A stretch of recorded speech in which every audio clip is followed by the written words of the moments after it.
Presidente Andrés Manuel López Obrador. A continuación se dirige a ustedes el señor presidente de la República de Colombia, Gustavo Petro Urrego.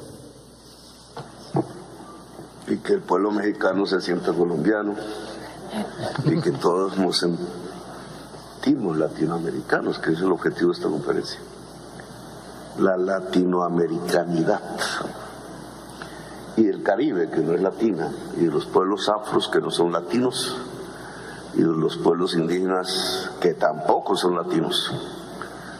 Esa es nuestra diversidad. Americanos, sí, y somos americanos. En esa diversidad que es tan fundamental, tengo que hacer aquí el saludo protocolario y se me había olvidado. Tengo que agradecerle a usted, señor presidente, compañero presidente. Mañana estaremos donde asesinaron a un compañero presidente.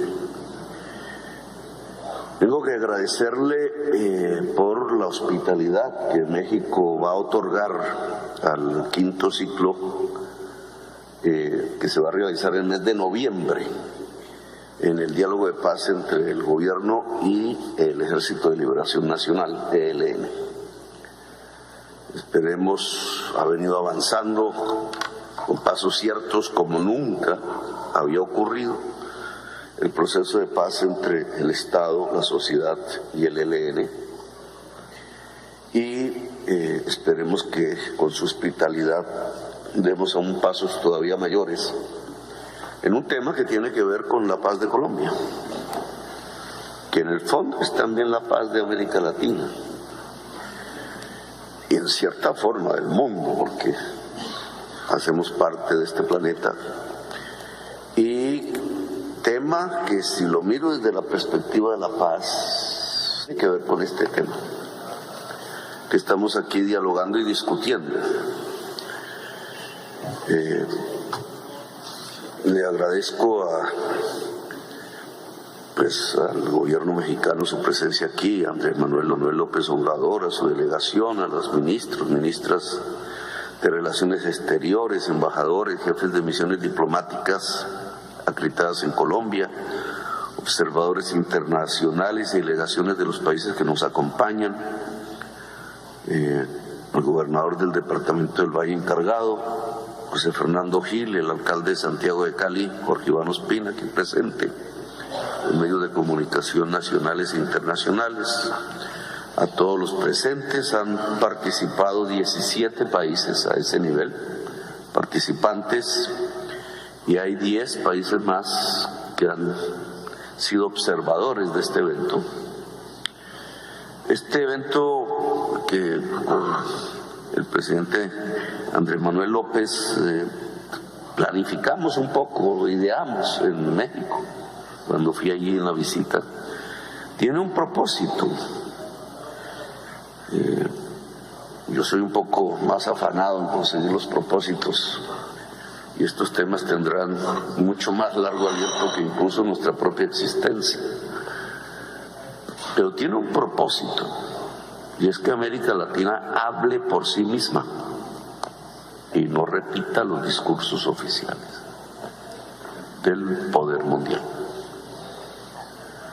En este tema específico, que podamos, a partir, porque hemos vivido la experiencia, la estamos viviendo, de estos 50 años en el caso de Colombia, que es por donde comienza este problema, que ahora es un problema americano, en todo el sentido de la palabra, de las Américas. Pero tenemos esa experiencia de 50 años, una experiencia sanguinaria y feroz. Y se empieza a repetir desde hace algunas décadas en otros países, México. Por eso, quizás el hecho de que sea Colombia y México los citantes de esta reunión tiene un sentido, un valor en el planeta Tierra, en la humanidad. Porque nosotros somos las mayores víctimas de esta política. Y empiezo por subrayar la palabra víctimas, no victimarios. en los 50 años nos han señalado como victimarios. Y ha sido tanto el temor ante el poder mundial de nuestras capas dirigentes de la política, que entonces lo único que hemos hecho es, de una manera vergonzante, porque sabemos qué pasa en nuestros países. Hay un dicho popular en Colombia que es ser más papistas que el Papa. Es decir, repetir el discurso oficial de la lucha o de la guerra contra las drogas durante 50 años.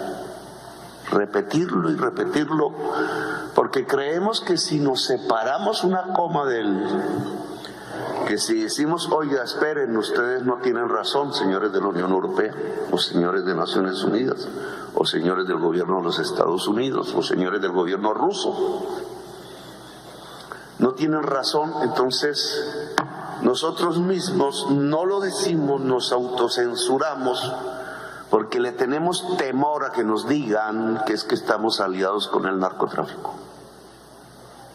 Claro, como aquí se produce la mayor parte de la marihuana y de la cocaína, que durante estos 50 años señalaron el curso fundamental en el tiempo de la llamada guerra contra las drogas.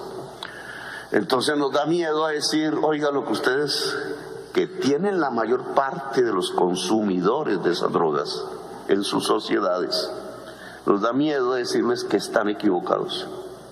Y repetimos un discurso oficial que, si fuese por simplemente las palabras, pues sería de pronto hasta inocuo, pero resulta que tiene unas consecuencias dramáticas en nuestras propias sociedades. Y que nuestro silencio en estos 50 años ha sido cómplice con un genocidio en nuestros países. Porque eso es lo que ha provocado la política oficial de guerra contra las drogas en nuestra América Latina, un genocidio. Y nosotros somos dirigentes políticos y sociales, unos de derechas, otros de izquierdas, otros no saben qué son, otros buscando alternativas, otras y movimientos que nacen en nuestra juventud y dinámicas. ¿Cuál es nuestra responsabilidad alrededor de este tema? Que cada vez más determina los destinos de nuestras sociedades, cada vez más.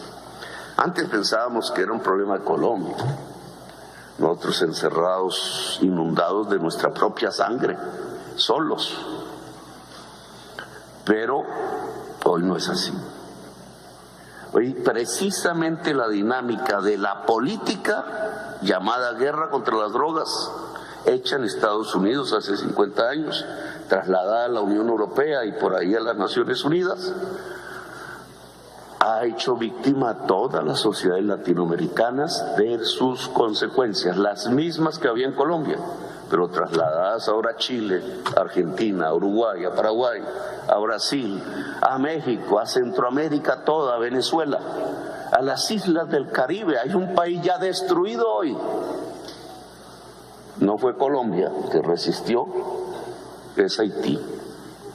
Está destruido por este tipo de política. Todo.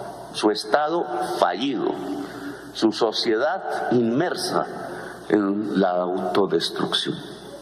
La sociedad que le gritó a todos nuestros países hace 2 siglos la palabra libertad. Qué paradoja, como si cerráramos el círculo. Allí donde por primera vez se habló de república, de libertad, de democracia, es donde está hoy, al final de esos 2 siglos de vida republicana de nuestra Latinoamérica, el final del ciclo, la autodestrucción. Eso no es una coincidencia, eso llama a una reflexión y a unas posiciones que tenemos que tomar sin miedo y sin temor. La política llamada guerra contra las drogas ha fracasado. No sirve. Si la continuamos, no vamos sino a sumar otro 1.000.000 de muertos en América Latina. Y vamos a tener más estados fallidos y vamos a tener quizás la muerte de la democracia en nuestro continente. Quizás. Y voy a tratar de explicarme. Porque es el inicio, yo sé, de un debate entre nosotros, pero que tiene que ser entre nosotros, por eso queremos una conferencia de presidentes de América Latina para continuar esta discusión en sus tonalidades, unas nosotros le llamamos godas, conservadoras, fundamentalistas, extremistas, otras científicas, otras progresistas, que ojalá se junten a las visiones científicas que deben ser los verdaderos faros de las decisiones de la política. Es la ciencia la que nos tiene que guiar. En esto no hay puntos finales, este es un debate, un proceso, unas experiencias en camino, pero hay que admitir las equivocaciones, si no, no salimos de la trampa, porque es una trampa. Veamos, yo soy economista, soy hombre de izquierda, fui insurgente, peleé en estas montañas. Progresista es mi electorado, no es la inmensa mayoría de la sociedad colombiana, es la mitad de la sociedad colombiana. Nunca una persona como yo había podido ganar las elecciones en este país. Este país es relativamente conservador. Pero me atrevo, aprovechando este espacio de la historia, al que tengo oportunidad de decir lo que pienso sobre esta materia. Soy economista y quisiera abordarlo un poco desde la profesión y desde el ABC que todo muchacho, muchacha que entra a estudiar economía aprende en el primer semestre, lo básico. No hay que ser un experto. Las drogas son un mercado, miren qué mercado, ¿no? Todos lo aceptamos aquí, es un mercado. Un mercado tiene una oferta y tiene una demanda. Dice el ABC de la economía que esa interacción genera algo que se llama el precio. ABC, nada nuevo bajo el mundo, consenso en el pensamiento económico. Entonces, ¿qué hacemos frente al mercado de las drogas? Tesis: deberíamos reducir la demanda. Dice Juan B. Seix, padre de la economía, toda oferta crea su propia demanda, o al revés, toda demanda crea su propia oferta. ¿Cómo se reduce la demanda en un mercado? De primerazo alguien diría, pues elevando el precio. Entre más elevado el precio, menos demanda hay. Esa es una tesis. Más o menos, si se dan el café, se dan estos dulces, se dan las guayaberas que me regala el presidente, se da en los aretes, se da en las camisas, pantalones, en toda mercancía. ¿Cierto? Si se reduce la demanda, ojo, se reduce el precio. Si aumenta la oferta, se reduce el precio. ¿Estamos? Si aumenta la demanda, aumenta el precio, como el pan. Entonces, si nosotros reducimos la demanda de las personas que consumen estas sustancias, sin decir si es bueno o mala, sino si reducimos la demanda, ¿qué sucedería en el mercado de las drogas? Se cae el precio. Y si se cae el precio, ¿quién se enriquece?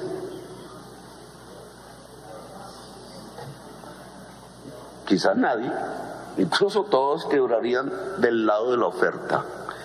Se acaba el narcotráfico, amigos y amigas. Para acabar el narcotráfico hay que reducir la demanda. Ahora, la demanda se reduce en el caso de las drogas a partir del precio. ¿Es el precio la variable que mueve el consumo de las drogas? De tal manera que si yo elevo sustancialmente el precio, ¿se acabaría la demanda? ¿O al revés? No.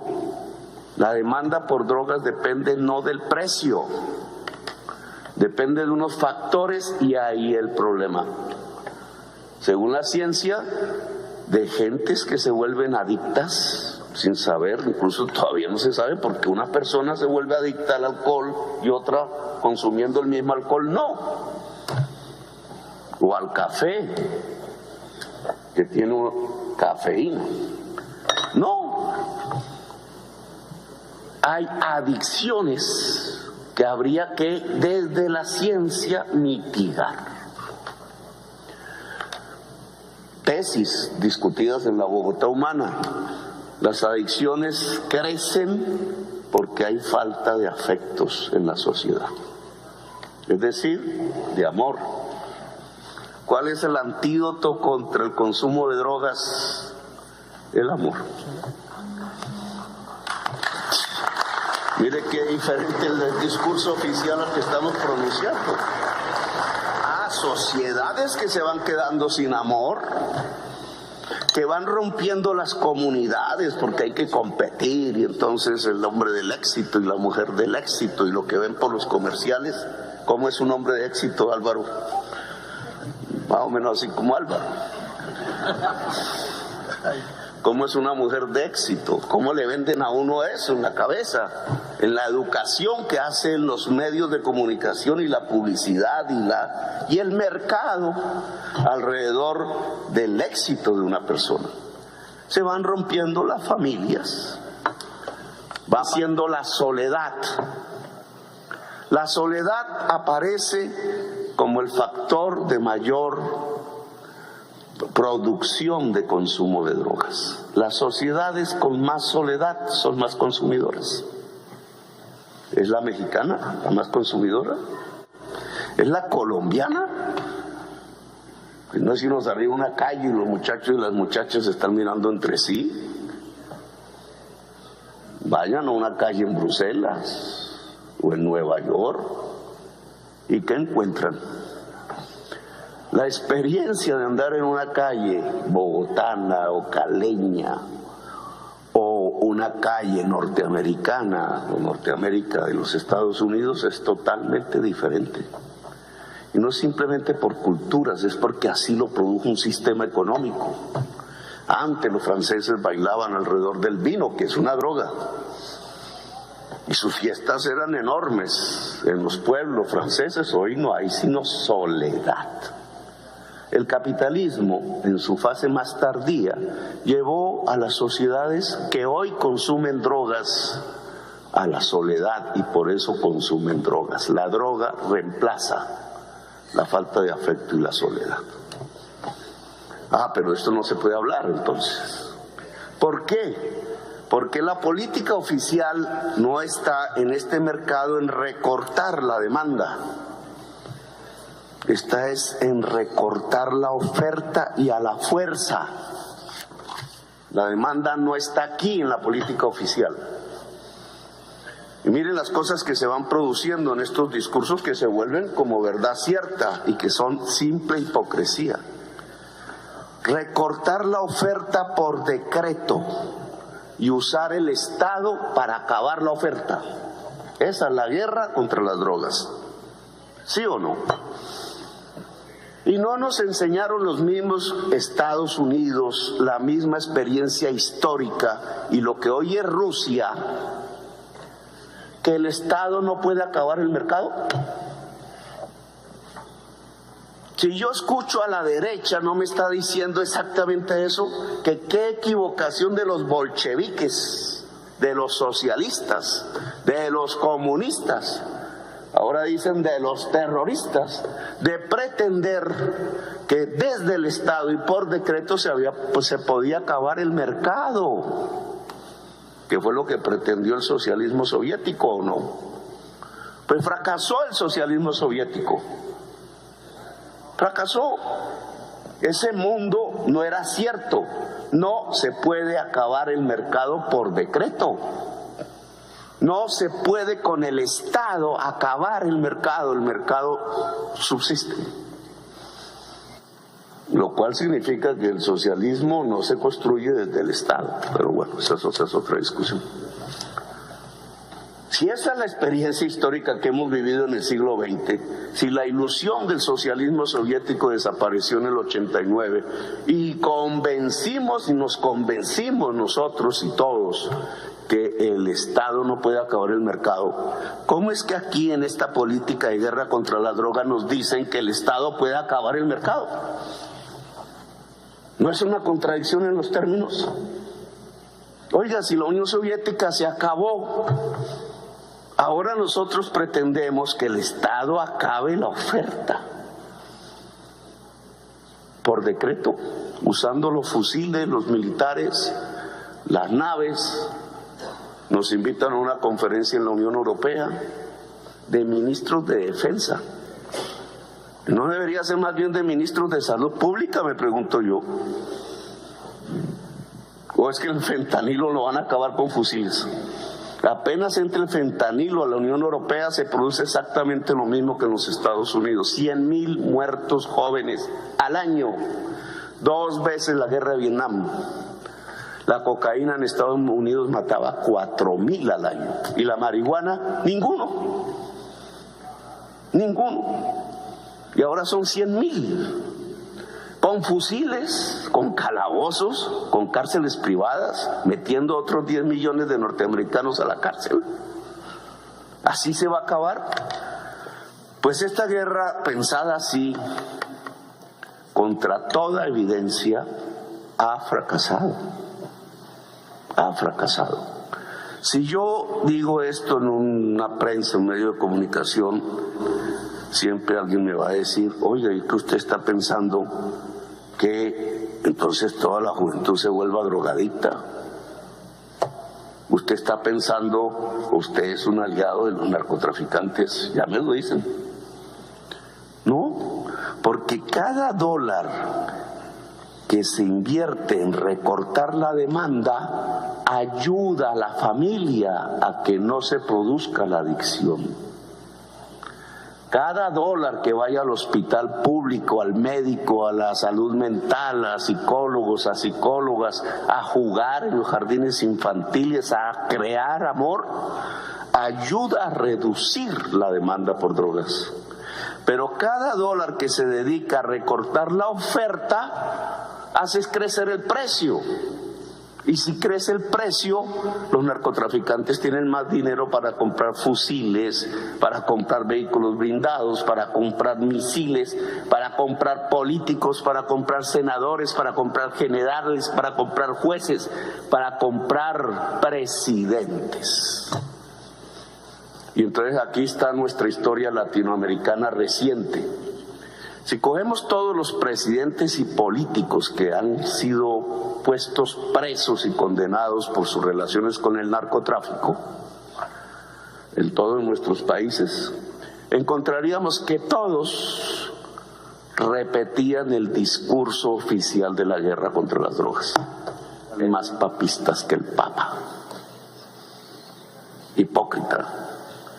Aquí en Colombia ordenaban fumigar decenas de miles de campesinos con un veneno que se llama glifosato. Sus bebés, sus perros, sus familias, sus cultivos de pan coger, todo. Porque así se combatía el narcotráfico, decían. Ordenaban ir a los campos y el que tuviera un campo de hoja de coca, capturarlo y meterlo en la cárcel, 25% de los presos. El que vendía droga en un barrio, cogerlo preso, generalmente un joven, y a la cárcel. Y el que consumía, a la cárcel. Cualquiera que fuese la cantidad de droga que tuviera en un bolsillo. Una guerra entre la policía y la juventud civil en los barrios populares. Una guerra civil, todos los días, todas las noches. Y ese mismo político que ordenaba hacer eso, se abrazaba en la noche en los clubes con el más grande narcotraficante de Colombia. Yo afirmaba en mis discursos Los senadores de la República hacían por las mañanas las listas de quienes iban a ser asesinados y por las noches hacían leyes de la República. El 35% del Senado de la República en la época paramilitar era aliado de los paramilitares, que era la organización narcotraficante más grande del mundo. 35% del Senado de la República, todo fue a parar a la cárcel. Estados que se van volviendo narcoestados. Ese es el producto de la guerra contra las drogas. Claro, en Viena, en las convenciones, hablando con los norteamericanos, en Washington o allá en Bruselas, todos son antinarcotraficantes. Saludan al jefe de la política antidrogas de los Estados Unidos por la mañana, cogen el avión y después se abrazaban con Pablo Escobar en las noches con las niñas. Hipocresía. El efecto no es simplemente ese, la hipocresía de una política. El efecto es que murieron 1 millón de latinoamericanos en estos 50 años. 1 millón. Y allá en Estados Unidos cogieron 10 millones a las cárceles de negros y latinos, la mayoría. Y nuestros estados hoy tienen regiones, subregiones bajo control mafioso, no bajo control de la democracia, incluido Haití, que está todo ya bajo ese control. Y hemos tenido presidentes que son narcotraficantes, y políticos y dirigentes en todas las vertientes de la ideología. Y el culpable ha sido el campesino, el humilde. Y los hemos llevado a la cárcel y les hemos bombardeado sus cultivos. Y en Colombia hay una guerra eterna que se extiende, no que se quita de Colombia, sino que empieza a aparecer en sus formas, o que es el Comando Rojo en Brasil, o el Jalisco y el Sinaloa y no sé qué vainas. Ejércitos privados cada vez más fuertes con capacidad de derrotar o comprar estados. Y esa se ha vuelto América Latina, el país de los poetas y los escritores y de la belleza, como digo yo. Los países de la belleza se han vuelto eso. Ese es el resultado de una política desastrosa y equivocada, a la cual hay que ponerle punto final. Y es América Latina la que tiene que hablar y decidir, porque es la víctima. La víctima, no la victimaria. Y están engañados los de la Unión Europea y están engañados los centros de poder mundial, porque están escapándose de una discusión en donde el culpable es el campesino andino o de la selva amazónica, y no se cuestionan por qué en su sociedad tantos jóvenes consumen solitariamente drogas hasta matarse. Ese es el problema central. Como esa discusión lleva a un cuestionamiento del estilo de la sociedad, entonces América Latina tiene que ser la culpable porque no quieren asumir esa discusión. Miren, la guerra contra las drogas comenzó con la marihuana. Nixon y el movimiento hippie que le llenaba el mall de millones de jóvenes peleando contra la guerra en Vietnam. ¿Fue así o no fue así? Los hippies consumían marihuana y LSD. Ni el LSD mata ni la marihuana mata, pero ahí decretó la guerra porque no quería que la juventud norteamericana atacara la guerra en Vietnam. Y resulta que se producía marihuana en Colombia, en la Sierra Nevada de Santa Marta. Esa decisión de Nixon creó la mafia colombiana. Una por ahí que había en la selva, en la Sierra Nevada de Santa Marta. Ahora, hace 50 años tenemos mafias cada vez más poderosas, multinacionales, ya no son colombianas, ya no son mexicanas, son americanas, por la marihuana. ¿Cuánta gente mataron en Colombia por la marihuana? ¿Cuánta gente colombiana fue encarcelada por la marihuana? Y no acaba la Convención de Viena de decir que la marihuana es una medicina. Entonces, ¿quién nos devuelve los muertos? ¿Quién nos devuelve el dolor de las familias? ¿Quién nos devuelve al estado en que Colombia no tenía mafias? ¿Quién? O sea, nos mataron gente porque sí, por dominar, porque un señor godo, regodo como Nixon se le ocurrió que los hippies eran su enemigo y entonces tenían que volver la marihuana un delito. Y se tiraron a Colombia, se tiraron nuestro país, lo dañaron de esa manera. Y todavía bajo ese precepto mantienen esta política que llaman guerra contra las drogas para que muera 1 millón de latinoamericanos más. Ya en perspectiva, en 50 años, el fentanilo les mataría 5 millones de norteamericanos. Y habría otro 1 millón de muertos latinoamericanos. ¿Y cuántos millones presos? Fracasaron, eso no sirve, así no es. No se puede recortar la oferta, corrompemos al ejército, a la policía, al Estado, corrompemos la democracia, la matamos. Tenemos que proteger a los consumidores. Tenemos que construir unos entornos alrededor de los consumidores que no son nada más especial, tecnológicamente hablando, que amor. Allá en Estados Unidos tienen que construir más amor. En Europa, menos carros, más amor. Menos lujos, más amor. Menos calles de moda, más amor.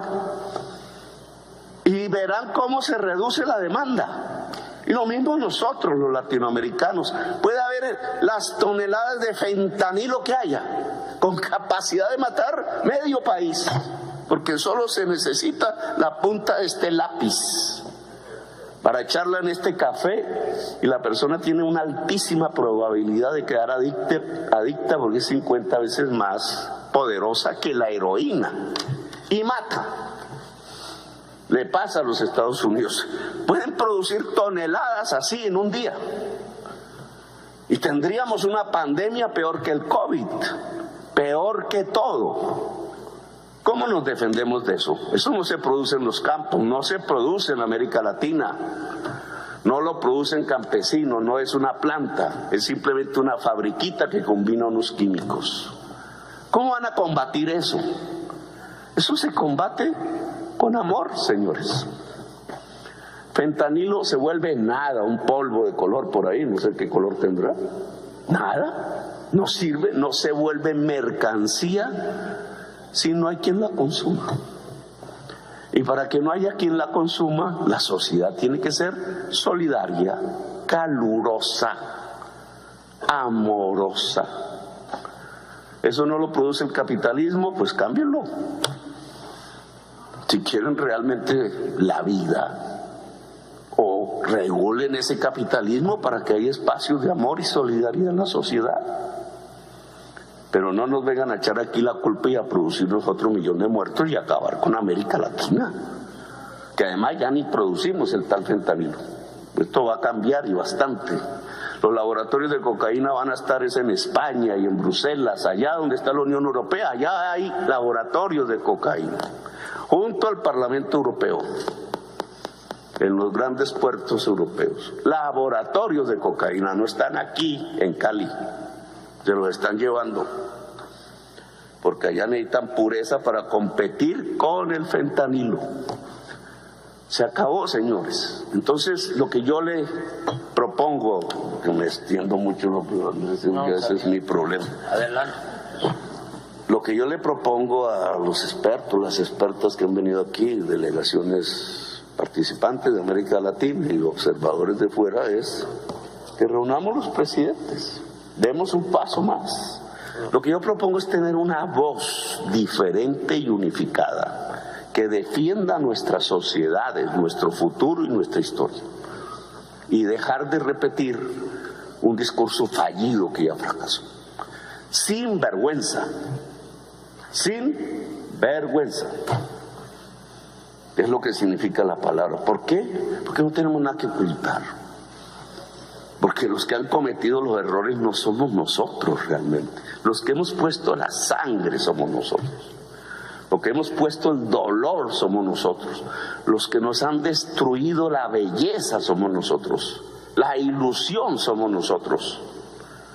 Allá también hace 50 años, como en una paradoja, allá en La Moneda mataron a un presidente porque tenía una ilusión y hizo ilusionar a su pueblo con la justicia social. Ahí acabaron un camino que hasta ahora retomamos. Por eso mañana estaremos allá para decirle al pueblo latinoamericano que es el momento de reconstruir la ilusión y la esperanza, y no es repitiendo guerritas y guerras tan sanguinarias y feroces y tan equivocadas como la mal llamada guerra contra las drogas, mirando las drogas como un problema militar y no como un problema de salud de la sociedad. Gracias, muy amable